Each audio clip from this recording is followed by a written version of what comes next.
2008년 위기 이후에 40% 정도 급락을 했다가 올라가는 거거든요.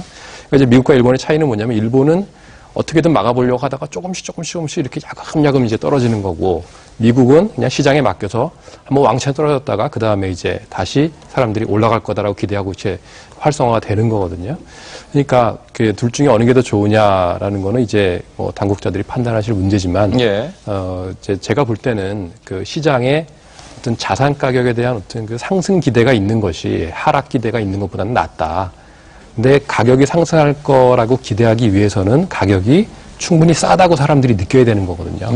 그러니까 가격이 떨어지는 것도 하나의 방법이겠죠. 근데 이제 그게 충격이 너무 크니까 이제 과도기적으로 이제 가격을 어느 정도 안정시키면서 소득을 늘리면 되는 거거든요. 그래서 실질 소득을 늘려서 집값이 싸다고 사람들이 느끼게 만들어주는 거. 이제 이게 우리가 목표가 돼야 되는 게 아니냐. 단지 명목 가격을 뭐 지킨다. 이거는 그 자체로서 의미가 있는 것 같지는 않습니다. 어떻습니까? 한 가지 그 미국하고 일본의 경우 말씀하셨는데 그거 조금 저는 다 다른 견해를 가지고 있는데요. 일본도 집값이 그냥 뚝 떨어졌어요. 뭐 천천히 떨어진 건 아닙니다. 그냥 떨어져 버렸고 미국도 그냥 뚝 떨어졌고.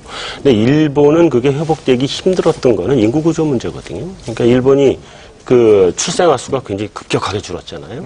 사람들이 계속 그 인구가 연도별로 태어난 출생아 숫자가 계속 유지가 돼야 뭐 위에서 빠져나가도 그 다음 사람이 계속 집을 사주면서 집값이 유지가 되고 갈 수 있는 건데 일본은 급격하게 떨어졌죠. 그리고 미국 같은 경우에도 출생아 수는 베이비부머 세대 이후에 굉장히 급격하게 떨어졌습니다. 다만 미국의 경우는 저가 다시 올라갈 수 있는 계기가 될 수 있는 건 미국은 그 부족해진 인구를 이민 정책으로 채워넣거든요. 그래서 인구가 지금 연령별 인구를 보면 거의 비슷하게 갑니다. 그래서 미국은 일시적으로 떨어졌지만 버블 수준을 넘어서는 상태에서는 회복을 할 수 있죠. 그럼 우리나라 상태는 어떠냐 보면 우리나라 인구, 일본 인구 유사하죠. 굉장히 빠른 속도로 출생아 수가 줄고 있고 지금 우리가 한 1.2명 되나요? 학계 출산율이. 전쟁 나는 나라 정도 수준.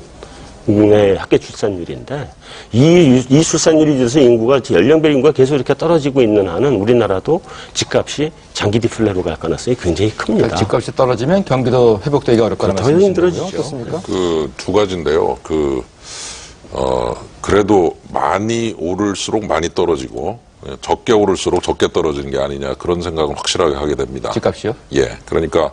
그 과거 정부가 많은 비판을 받았지만 저는 그 마지막에 LTV, DTI 규제를 한 것은 참 잘했다고 생각합니다.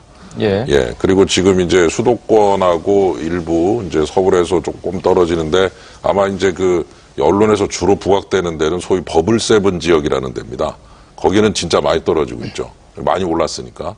그래서 버블 세븐이 아니라 반값 세븐이다. 이제 이렇게 이름을 붙여놨는데 그 반값 세븐 내지 버블 세븐 지역을 빼고 보면은 한 1, 2% 정도 하락이고요. 그리고 지방 같은 경우는 한 2.4% 상승했습니다, 오히려.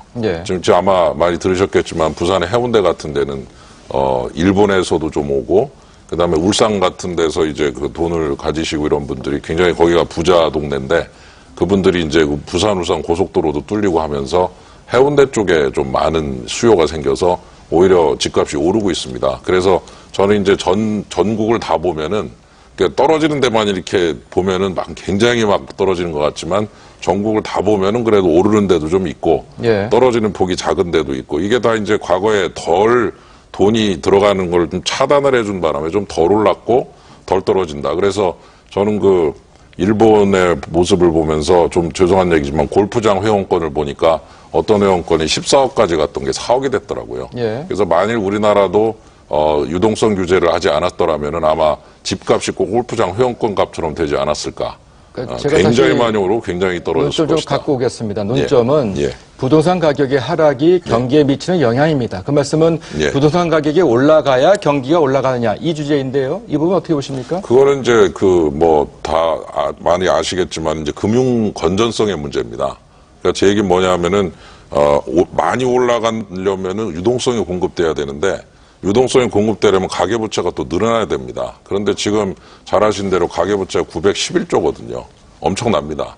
그래서 여기서 더 늘렸다가는 좀 문제가 있는 게 아니냐. 그래서 지금 DTI 규제를 풀어도 완벽하게 풀 수 없는 것은 이 규제를 풀었다가는 가계부채가 이제 1000조를 넘어갈 텐데 그게 1000조를 넘어가고 나면은 이제 그 다음에 잘못됐을 때 어떡할 거냐. 그래서 많이 집어넣어도 문제지만 동시에 또 잘 아시는 대로 집값이 많이 떨어져도